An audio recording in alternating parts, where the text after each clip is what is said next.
一心，悲伤消碎的你，戏如美丽人，找不回如星的色黑，路人美不自胜，配出夏天色人，过了30更无助。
Chỉ có lòng người là được thấy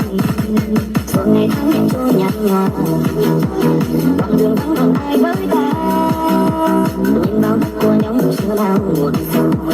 anh nghĩ ta nên về sao rồi thôi thì em hãy về nơi đám hoa đùa là nơi sao em đang thân đây lòng là bao người trong cái phòng cầu hôn em không khóc bao người thương em như lòng phía này cuối con đường ta sẽ đi về đâu nỗi đau thương nhớ nào đây bằng giá đi đâu nỗi đau cứ dày vò đời anh cô yêu mãi hai ta có duyên nhưng chẳng gặp nhau.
Thank you.